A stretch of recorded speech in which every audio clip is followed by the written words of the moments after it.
Hey guys, and welcome back to Boss Wife. I'm your host, Ebony. Here is where you will get your motivation for the week. Here is where you'll get tools and tips to learn how to live, play, and laugh hard, unapologetically. Here is where you'll learn how to erase the lines of the box because you realize you cannot be contained. Here is where you'll learn how to show up for yourself. Here is where the most powerful transition will begin in your life. Welcome to Boss Wife. Hey guys, and welcome back to Boss Wife. Thank you so much for joining me on this week. Tonight I have a very special guest with us, and I was actually kind of astounded she even agreed to be on my podcast, but definitely blessed, and I definitely learned a lot. I was very grateful just to be in her presence and to share my platform with her. She's very knowledgeable, very educational. I learned so much about a stage of my life that I haven't even begun to start, but it's just the fact of knowing everything that comes with being a woman is very powerful. So I learned a lot. I brought her on my podcast so that you guys can learn a lot because I don't know exactly what age range I speak to on my podcast. I know like the width of it, but I don't know exactly. So for those of you guys who are over that 40 mark that are listening to me every week or every other week, thank you so much for joining me tonight. It's all about you guys. We are talking about menopause movement with Dr. Michelle Gordon. She is a doctor in New York.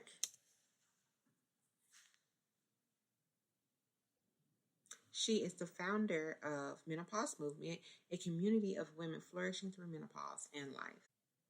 She also wrote Managing Menopause, the book, the ultimate menopause guidebook to help guide women just like you and me through the menopause years.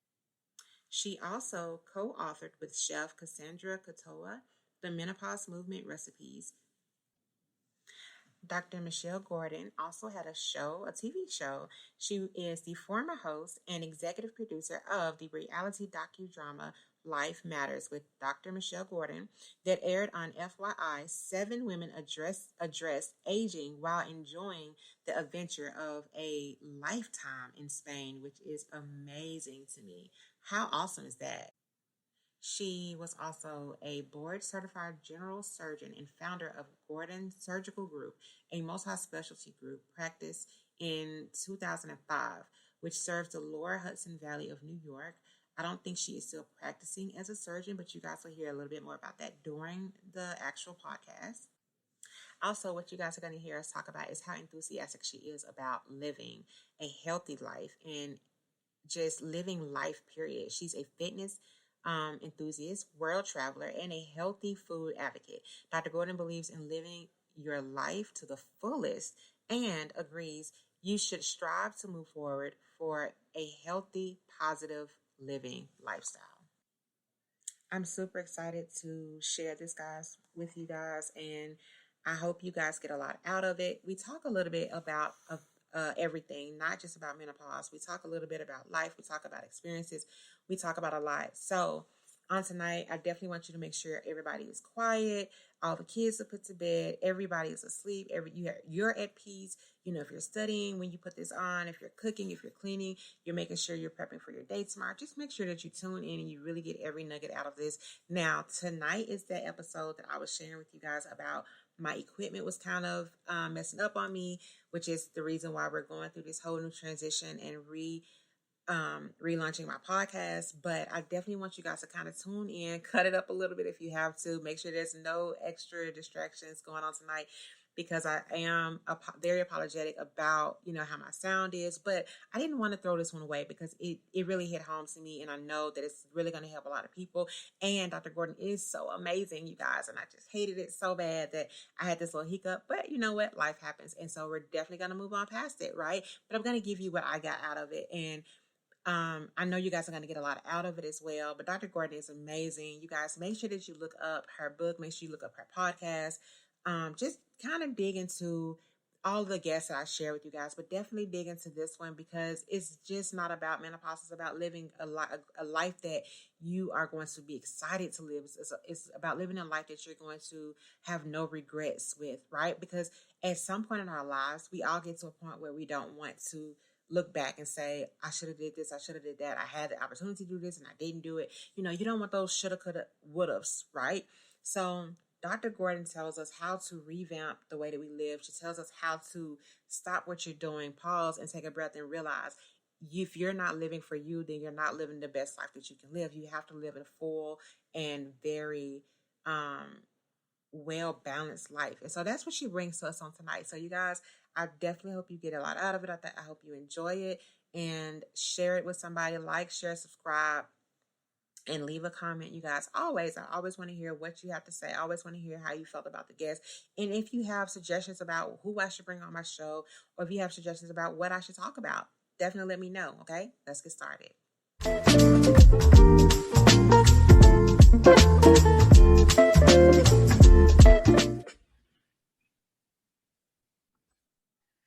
Okay, so we are here tonight on Boss Life Live with Dr. Michelle Gordon. How are you tonight? I'm fantastic. How are you? I'm awesome. So I just want to let you know, you made my top 10 Shiro list.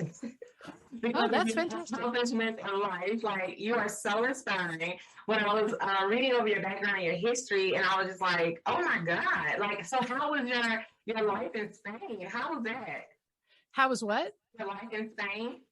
My life in Spain? Oh, so I recorded a TV show in Spain back, I don't know, a few years ago. And what happened for me was when menopause came on for me, I was not expecting it. And as I wanted to kind of get an understanding of what was happening, and I'm a doctor, I have access to a lot of doctors. I started asking my friends, and they're like, oh, you just got to suffer through it. And I was like, really? Do I really have to suffer through this? It's really disruptive.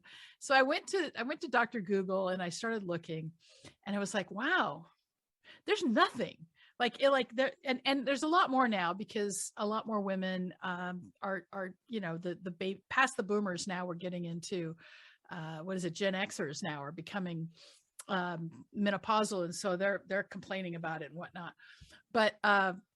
But back when I was going through it, when it first started for me, I was like, geez, this is crazy. So I said, let's raise some awareness. So I filmed this TV show, and it's actually on the very beginning of the podcast.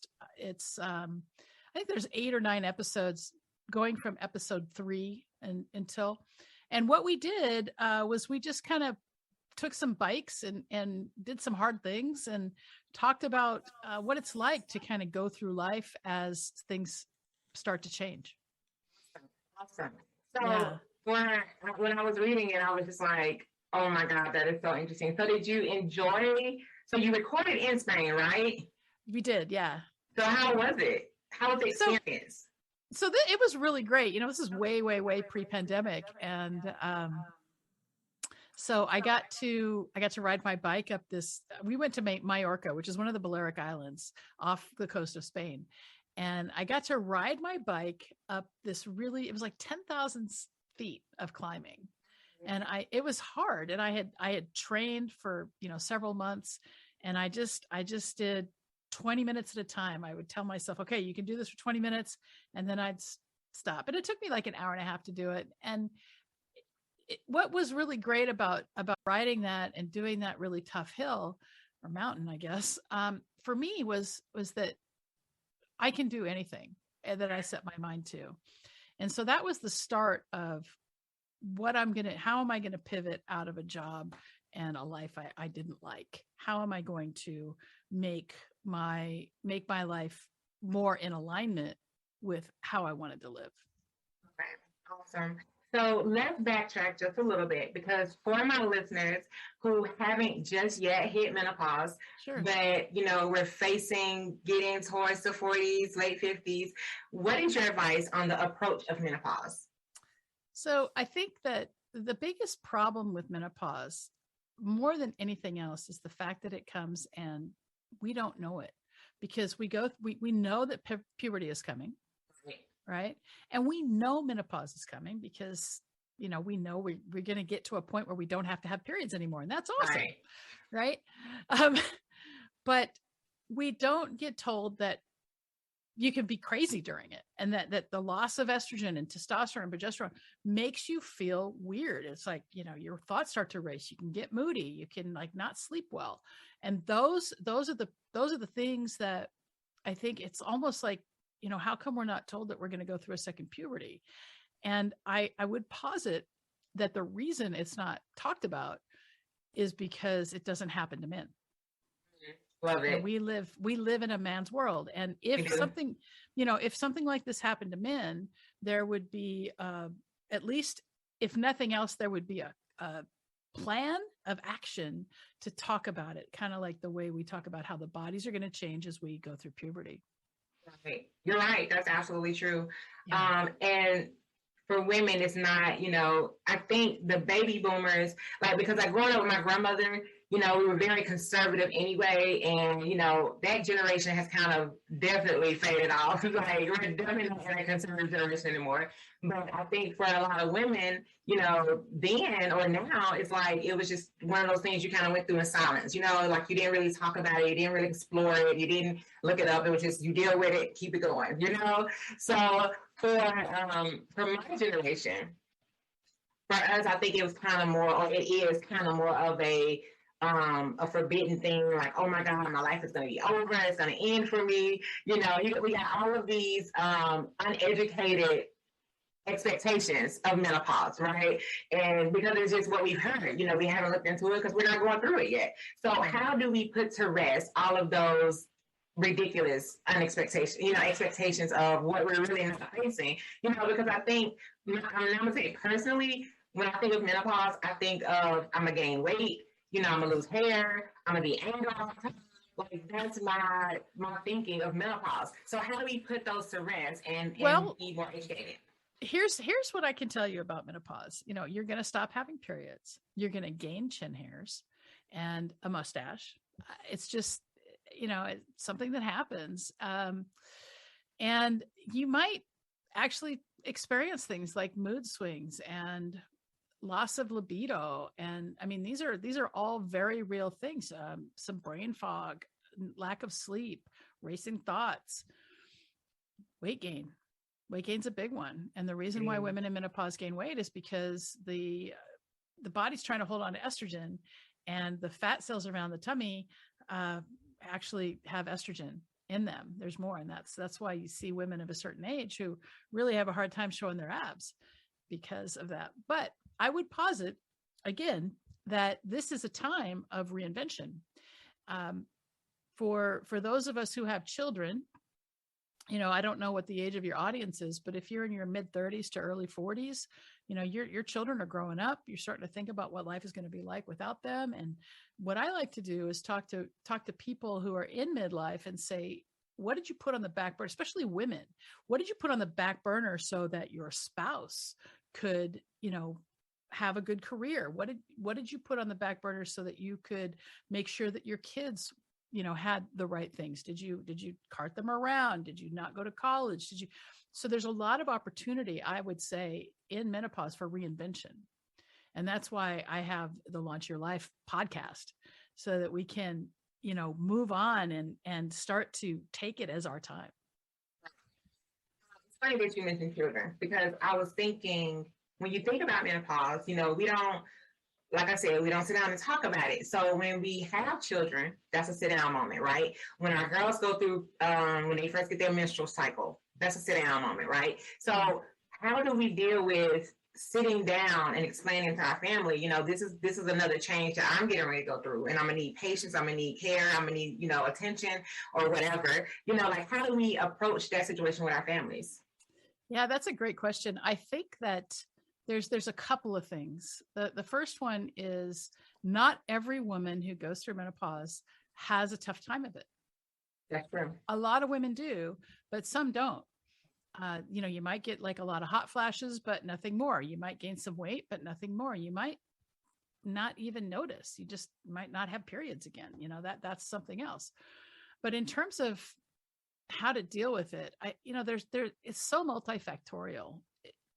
The history of menopause in China, until recently, there wasn't even a word for menopause, because it was just, let's be wisdom, and they didn't have complaints.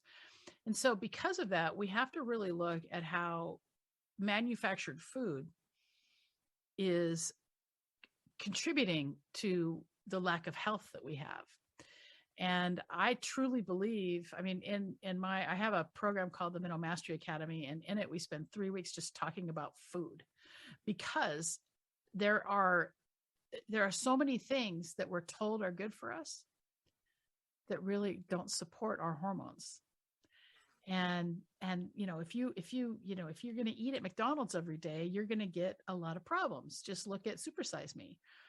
And what happens is, with the American food pyramid, we have to understand that the food pyramid is not made for our health. It's made for the farm lobby.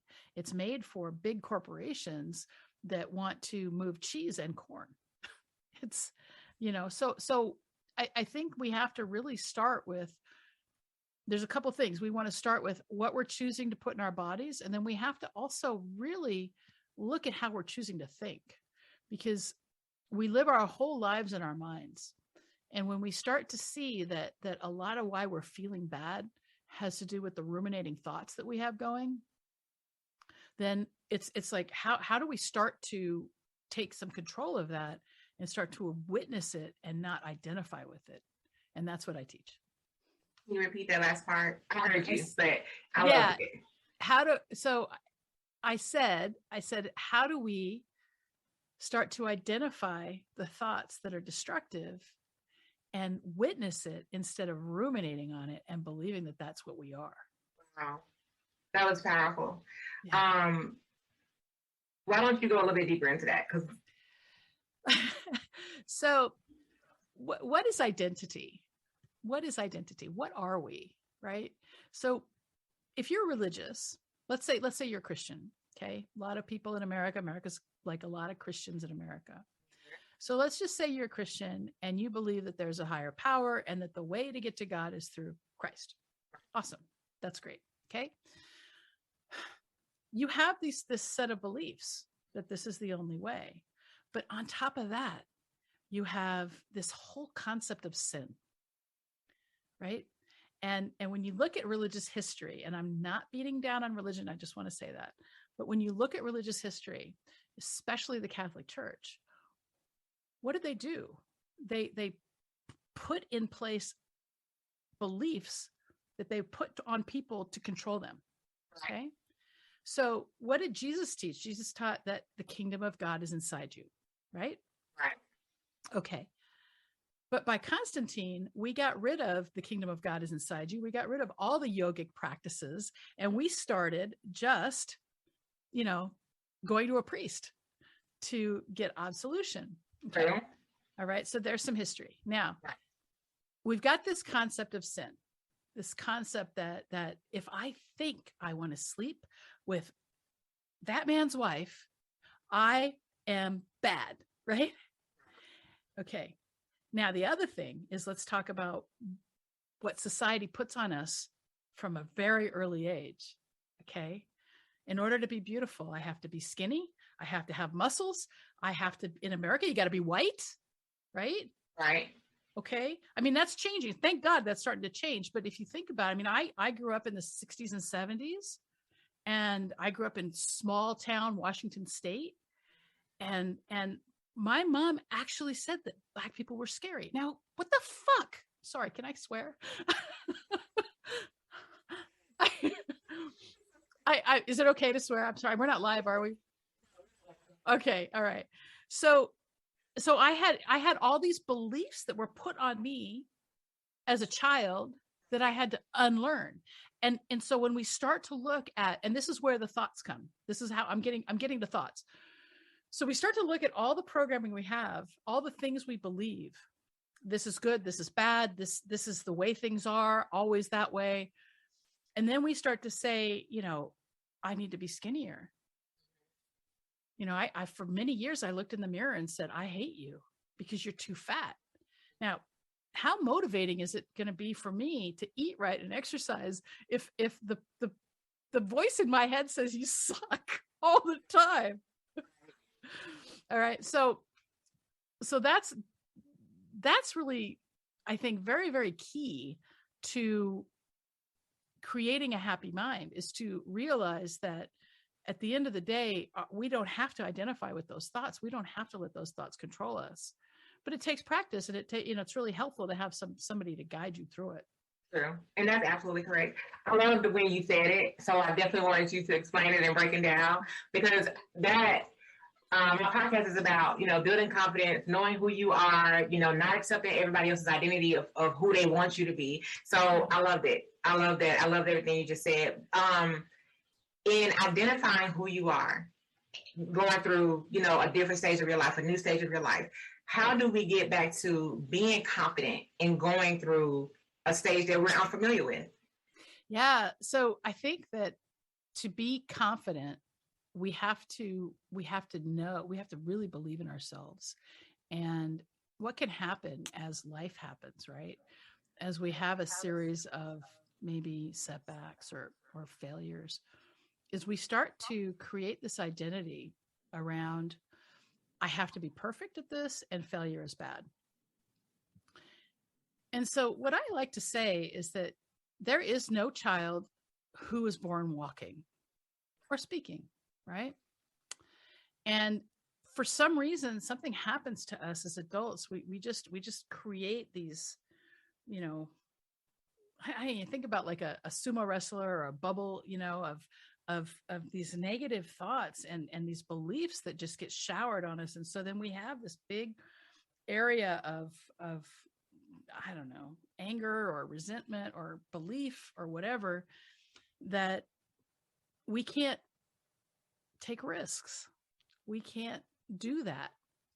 And it all starts with actually getting real enough with yourself to examine the beliefs that you think are true.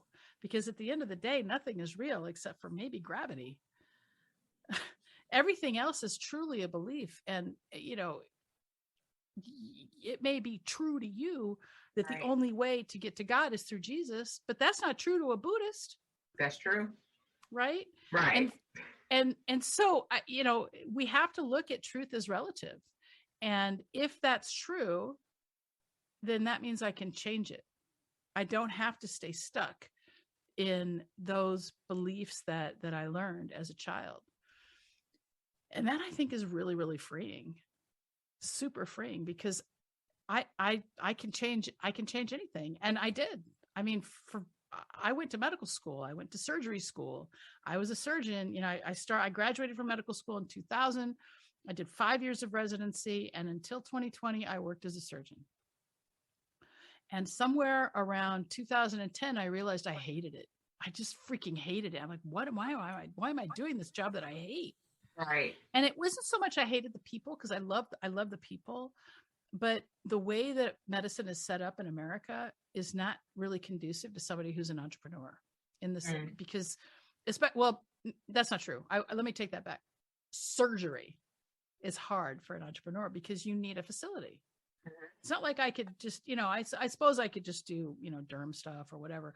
I mean, there probably some way I could have done it, but I realized that dealing with hospital administration and insurance companies that never wanted to pay me, and, performing a service in advance and then having to fight to get paid. I mean, I'm still owed money from 7-8 years ago. Right. And I thought, this is a stupid model. So how can, and so I started looking at, like, what else can I do? What are my skills? What skills do I need to stack? What do I need to learn? And I started, like, really delving into human behavior and change in particular. And it's like, how can I change? And then how can I show others how to change? And it started with menopause for me. And I was like, I gained 50 pounds. It felt like it happened overnight. I'm like, what the hell? And so doctors know how to read. Doctors know how to study. That's what we learn how to do. And so that's what I did. I studied, and I made myself my own experiment, and I lost 50 pounds. I started sleeping through the night. I didn't have any more brain fog, and I created a life I love. But there's a lot of change. I had to redefine what failure means. To a surgeon, failure means that somebody dies or is maimed. And so I'm like, how can I build a business without failure? You can't. No. You can't. So that was probably one of the biggest mindset shifts for me, was like, what does it mean to fail? It means, it doesn't work that way. Let's do it somewhere else. Let's do it another way. Right. I love that your focus was on you. It wasn't about what everybody else thought and how everybody else is going to see you. It was you getting yourself together and all of that. As women, I think we forget sometimes that other people's opinion doesn't matter. And I'm in the medical field, but I'm a certified medical assistant. So I totally get working in advance and then waiting for your pay and watching the insurance and not people and the non medications they've been on for years. And, it's crazy. It's ridiculous. And I don't understand half of it every day I go to work. But, we do what we do. But I think we also have to realize that in America, especially, that we are not in the business of healthcare. We are in the business of sick care. And as I started to really understand especially about how diet is so important in chronic disease, and it's not just diet, it's behavior change. I mean, if we can get people to eat more vegetables and eat less McDonald's or fast food, we'll say, yeah. you can edit out the McDonald's. We're going to see a lot less disease. Mm-hmm. But you know what? Who that's bad for? That's bad for pharmaceutical companies, mm-hmm. right? And so, as I started to realize that America is not the home of the free and the land of the brave, it's the home of the corporation and the land of the profit, I was able to kind of disconnect myself a little bit from the whole gestalt of it. And I realized, listen, America's great. It's one of the only places in the world where you can just go out and build something and make a lot of money doing it. But there are a lot of things that aren't great about America, and there's other places that you can do that. And I think that we've been subjected to so much, rhetoric from our government, and we've been the world's policemen. But our policies aren't always great. Our policies can be really crappy. True. And they affect the people that need it the most. Yeah. So that's definitely true. In your relaunching yourself, physically, emotionally, mentally, in this process, how did you sustain you, if that makes sense? Like, when we go through changes and we go through shifts in life, we realize, that we're not just shedding physically, we're shedding emotionally, we're shedding, spiritually, because we always want to grow, we always want to be evolving. So in this change, like you said, when you go through menopause, there was something that you have to realize that you put on that back burner, right? So how do we go back and grab that and hold on to it as we're shifting through this new stage of life?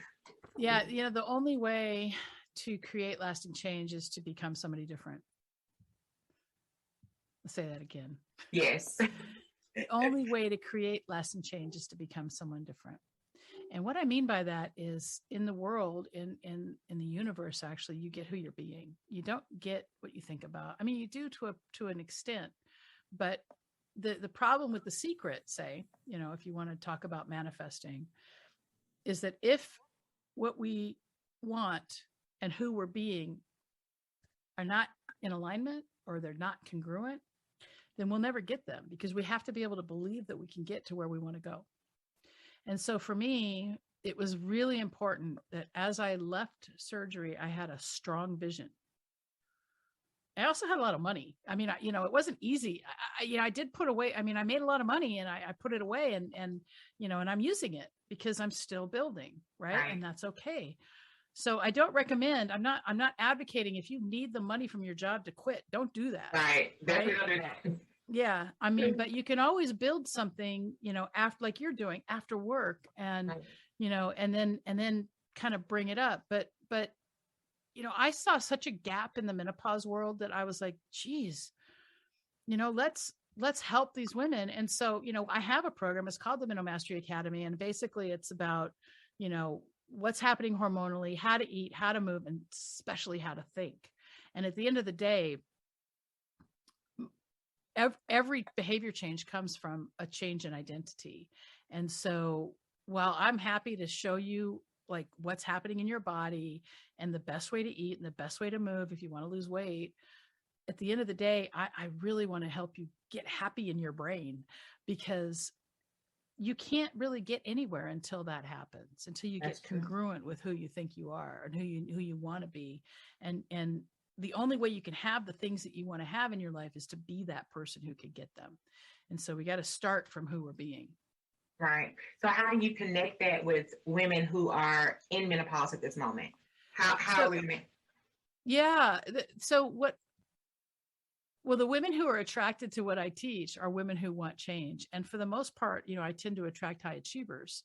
So women who, have been in a career or have realized that, through maybe having some medical setbacks, they've changed their lives to the point that they're not happy. Right. And so those are the women who I've found have been really interested in what I have to offer. So what I would say is that if you're unhappy, I mean, if you're happy in menopause, you probably don't need me. But if you're like me, I've got this whole ethic about like always improving, looking for a way to get better. And I'm not always looking for an angle or an edge. I'm just like, how can I be better at whatever it is I'm learning how to do? How can I get 1% better between yesterday and today, or, last week and this week, Right. And so rather than compare myself to my high school body, which, is really easy to do because like, that's when I was the skinniest, all that crap. Right. I'm like, how can I compare myself to yesterday? And how can I get a little bit better than yesterday? Especially if, the pandemic has been such a, so much difficulty in how we're thinking, because there's been so much loneliness and isolation, and you can see that there's more drinking than ever. Now, when you're an introvert, for me, it wasn't so hard. I just sat in my, it was my basement podcast studio and did my work and didn't have to go anywhere, went outside, went for a run, that sort of thing. But if you had to go to work and you had to figure out how to work from home and all those things, it was, and you got most of your interactions at work, it's really, oh man, really hard. And so I think that it's a good opportunity for us to examine the thoughts that are driving our behavior, because at the end of the day, thoughts drive our behavior, but it always starts with how we want to feel. And so if you want more happiness, you've got to think more happy thoughts. And the way to think more happy thoughts is to do the things that make you happy. Right? Yeah.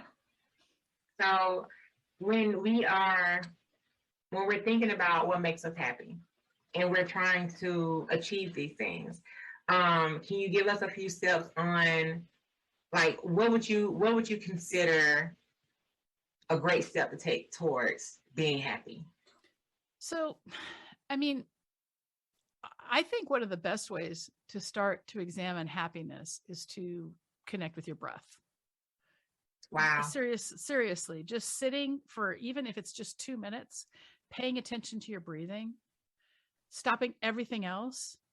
And, the thoughts are going to come and go. It doesn't matter, Right. but it's going to give you an opportunity. Even if it's just 5 or 10 deep breaths, you're going to pause, before a decision or before reacting. That's going to help right there for happiness. But then the other thing I would say is if you really want to help happiness, there's a couple of things. Number one, gratitude is the precursor to joy. So keep a gratitude journal. A gratitude journal that you keep for a week can affect your happiness months into the future. Just for 1 week, writing down 3 things you're grateful for every day.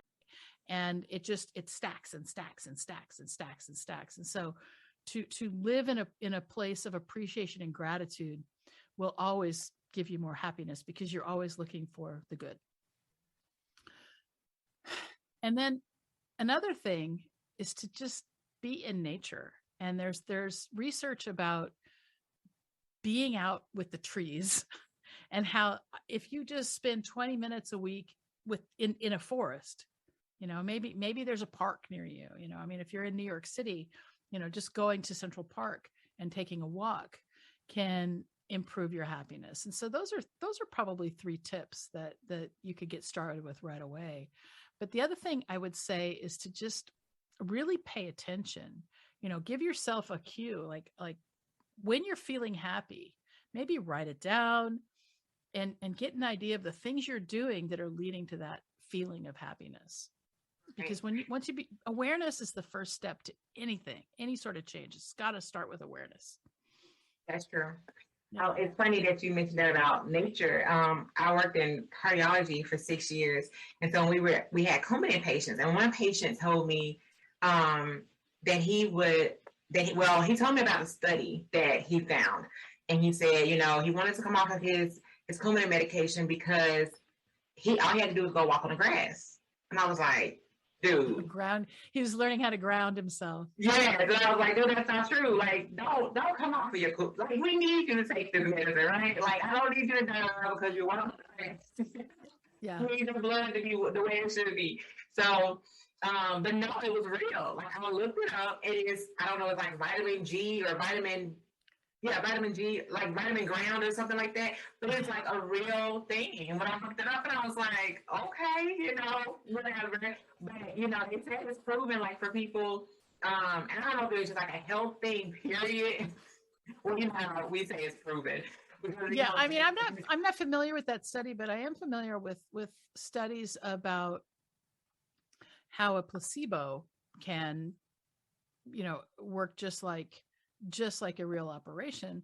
There's a study where people had knee pain, and some people were put in they were put into a trial where they got the operation. Others just got the scars, but no scope. And a lot of the people who just got the scars, they had enough of a belief that they got better. And I think we tend to really underestimate the power of our minds. There's this guy who died, I want to say in the early 80s or late 70s. His name was Neville Goddard, Nevillegoddard. And he wrote this really interesting book called Feeling is the Secret. He was one of the new thought leaders back then, new age kind of thing, right? Along with Joseph Murphy. And Joseph Murphy wrote a book called The Power of Your Subconscious Mind. And Neville said that God is actually our imaginations. And when you think about it, you get super meta with this, right? You think about like everything that comes into being starts with a thought. Like my freaking iPhone here, right? It started with somebody's thought. It didn't just magically appear. It started with a thought. And so when you start to think like, holy crap, holy cow, if it really is like, how do I get to the feeling of, hey, I made $1 million this year. Wow. And you get into that. I mean, that now I'm getting woo, right? This is a little bit on the woo side, but if you really want something in your life, you've got to get to the feeling of it. You've got to believe it. You got to know that it can happen. And that's where that strong vision part can really pull you forward. And that's where, if say you want to, build something and you want to, you're building a side hustle and you want it to become your 9 to 5, then you've got to really spend time every day thinking about why you're doing what you're doing. Because I'll tell you, man, there's some hard days that come when you're building something. I mean, like people don't want to buy from you and trying to understand copywriting and how do I set up this freaking tech and right. You know what I'm talking about. So, we have to have that strong vision, that sense of purpose. And for me, for the longest time, it was like helping women in menopause understand it. But as I've matured through the last few years, I realized that I've got a bigger calling than that. I've got to, help people. It isn't just women. It's, my audience is really high achievers who are kind of burned out, just like me, because right. When you're a surgeon, you can't just say, oh, I don't feel like doing it today. No. You still got to go and do it. And when you're tired, you still have to perform at that really high level. Right. And how do you make that happen? How do you keep your performance up when you're feeling like crap? Right. And that's where, all this mindset stuff comes in. That's true. That's true. I love that. I mean, right. You know, and I think society puts a lot of pressure on us to keep it up. Like, you got to keep that front up. It doesn't matter how you feel, whatever. You got to do it because that's what we're expecting out of you. And that's not true. You know, you got to do what makes you happy. At the end of the day, you have to be happy with whatever you're doing. So tell us about the transition that you made from a surgeon to now. So what happened for me was I got throughout the pandemic, you know, as the pandemic kind of happened in New York, we were the epicenter for the country. And so the hospital was full of COVID patients. Everyone was dying. You know, for anybody who's in medicine, what happened initially was there were so many microclots that we were seeing liver failure and kidney failure. And I was putting in dialysis catheters left and right. And, you know, there was one day I was in the PCU, which is the step down from the ICU. And within an hour, I put in like 4 to maybe 6 lines because people were prone and people were dying left and right. Nobody went home. And I was like, I don't want to live in this. And I don't want to get this disease. Right. We didn't have a vaccine. We didn't have anything. And the whole nature of reimbursement was not working. And I didn't want to go to work for somebody else because I'm fundamentally unemployable. And so, I said, you know, it's time to quit. I had created this gilded cage for myself, and I had built this practice up to 5 surgeons. And a couple of things happened. One, I realized I hated leading surgeons. They were arrogant and opinionated, didn't want to, you know, do what they were told, and maybe not to the point of being told what to do, but just really, really difficult on an HR standpoint, right? And anyone in medicine knows surgeons are difficult. They just are. And you have to have a lot of confidence to be a surgeon. You know, open somebody up, and, you know, so I realized I kind of hated that part of it. And then, one of my surgeons was going through a divorce and died by suicide.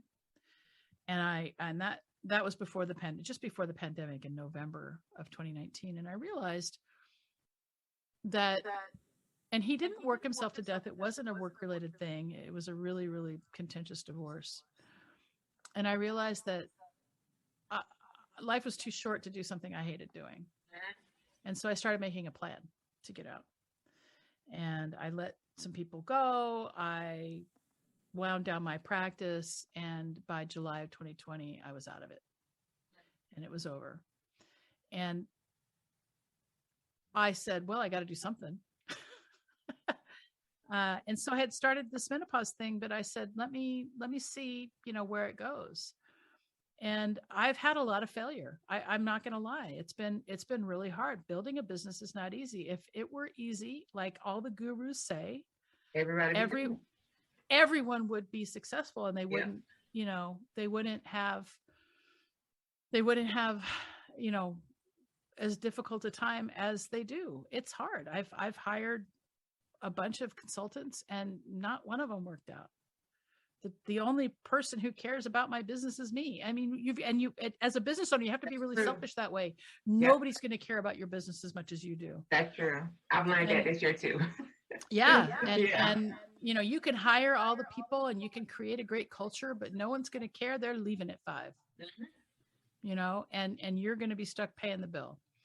And, you know, it's a really good lesson for me. So through the surgical business, I learned really, really well. I mean, I feel really grateful that I had that experience of leading difficult people, because now I can recognize when I got to let someone go, you know? So that was a great lesson. I've always been a writer, but I'm a lot better writer now, because you know, being in the online world, you have to understand how to communicate. Yes, you do. You know, and I've been a podcaster since June of 2019. And you can go back and look at my old podcast. I mean, I was using the camera from my computer, and I was sitting on a couch, and, you know, I always had a good microphone, but wow, you know, you can see how I got better and better and better. Right. And, the transitions. Yeah. And, you know, we're still publishing, the podcast is still called Menopause Movement right now, but, it's February of 2022 now. And hopefully by the end of this month, we will transition the whole podcast over to Launch Your Life. And the reason it's Launch Your Life is because, midlife is such a great time. And it doesn't have to be just midlife, because you guys, if you're in your 20s or your 30s and you're listening to this right now, you can do this. And if I wish I knew this when I was in my 20s and 30s. So you can do this now, but it's such an opportunity to reinvent ourselves. And what I've discovered over the past 4 or 5 years is that the only limits I have in my life are limits that I put on myself.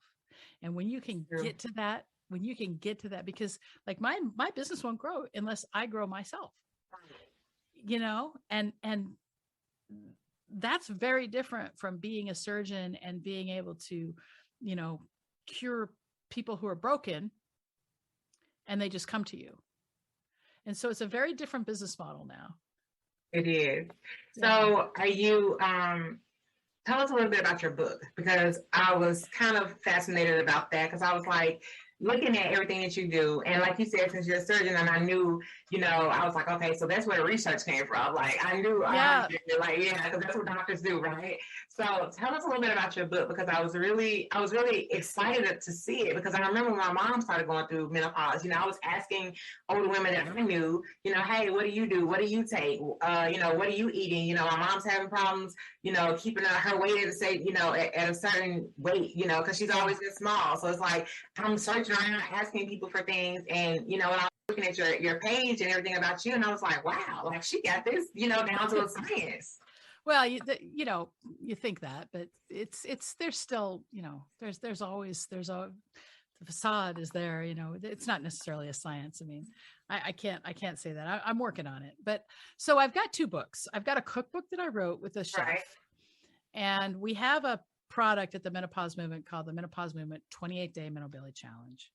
And it's, and what you can hook it up in the show notes, the link for it.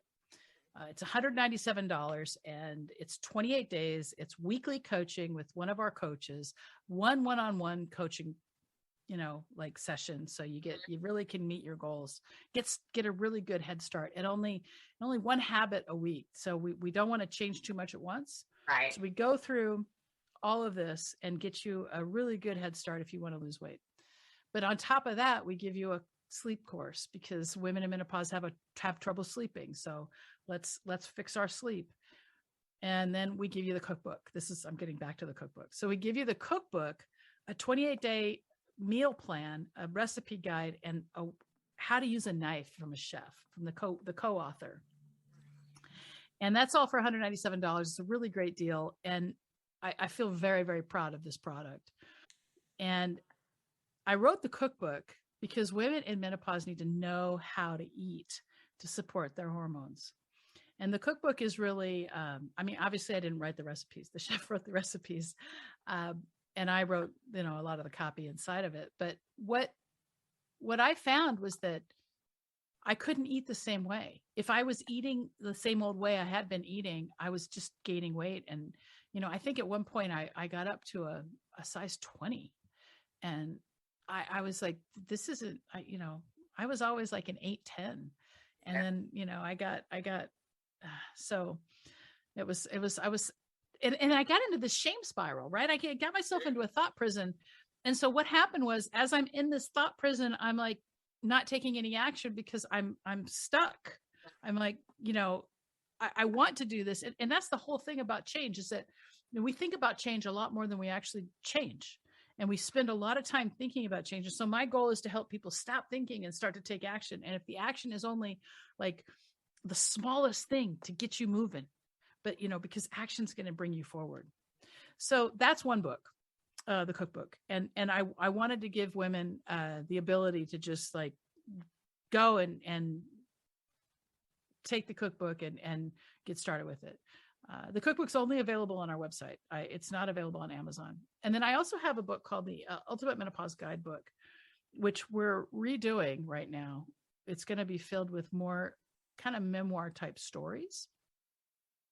And you probably can get it for like $4 or something on my website.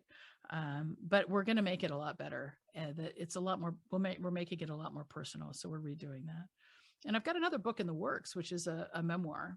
And the working title of it is Get Your Boot Off My Neck, Tales of Resilience. And it's really about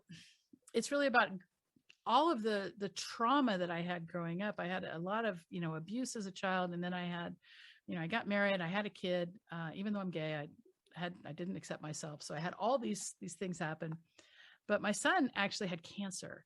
And so I talk a lot about, building resilience as life came my way, going through medical school with a kid who's getting cancer treatment. Yeah. Yeah. I can't even imagine. Yeah.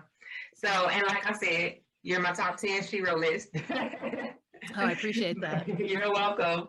But so tell our listeners, where we can find you, where we can find all these great things, what you offer as a coach, because you're also a life coach, right?